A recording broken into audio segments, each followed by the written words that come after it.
ನಮ್ಮ ಹುಟ್ಟಿನಿಂದ ಸಾವಿನವರೆಗೂ ಹೆಜ್ಜೆ ಹೆಜ್ಜೆಯಲ್ಲೂ ನಿಲ್ಲುವ ನಮ್ಮ ತಂದೆ ತಾಯಿಯೇ ನಮ್ಮ ಮೊದಲ ಗುರು.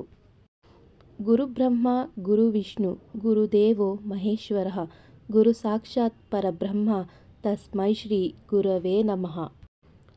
ಎಲ್ಲರಿಗೂ ಗುರುಪೂರ್ಣಿಮೆಯ ಶುಭಾಶಯಗಳು.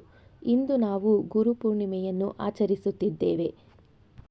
ಗುರುಪೂರ್ಣಿಮಾ ಎಂದರೆ ಗುರುಗಳನ್ನು ಪೂಜಿಸುವ ದಿನ. ಗುರುಗಳು ನಮಗೆ ಜ್ಞಾನವನ್ನು ನೀಡಿ ಜೀವನದ ಸರಿಯಾದ ಮಾರ್ಗವನ್ನು ತೋರಿಸುತ್ತಾರೆ.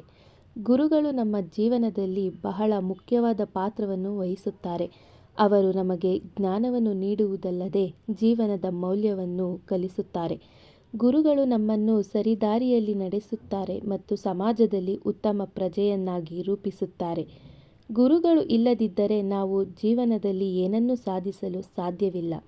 ಅವರು ನಮಗೆ ದಾರಿ ತೋರುವ ದೀಪ ಇದ್ದಂತೆ. ನಾವು ಅವರ ಮಾರ್ಗದರ್ಶನದಲ್ಲಿ ಸಾಗಿದರೆ ನಾವು ನಮ್ಮ ಜೀವನದಲ್ಲಿ ಯಶಸ್ಸನ್ನು ಸಾಧಿಸಬಹುದು. ಇಂದು ನಾವು ನಮ್ಮೆಲ್ಲ ಗುರುಗಳಿಗೆ ಕೃತಜ್ಞತೆಯನ್ನು ಸಲ್ಲಿಸಬೇಕು. ಅವರ ತ್ಯಾಗ ಮತ್ತು ಬೋಧನೆಗಳನ್ನು ನಾವು ಎಂದಿಗೂ ಮರೆಯಬಾರದು. ನಾವು ಅವರ ಆಶೀರ್ವಾದದಿಂದ ಜೀವನದಲ್ಲಿ ಮುಂದುವರಿಯಬೇಕು. ಗುರುಪೌರ್ಣಿಮಾ ಹಬ್ಬವು ನಮ್ಮೆಲ್ಲರಿಗೂ ಸ್ಫೂರ್ತಿ ನೀಡುತ್ತದೆ. ನಾವು ನಮ್ಮ ಗುರುಗಳನ್ನು ಗೌರವಿಸಬೇಕು ಮತ್ತು ಅವರ ಮಾರ್ಗದರ್ಶನವನ್ನು ಅನುಸರಿಸಬೇಕು. ಧನ್ಯವಾದಗಳು.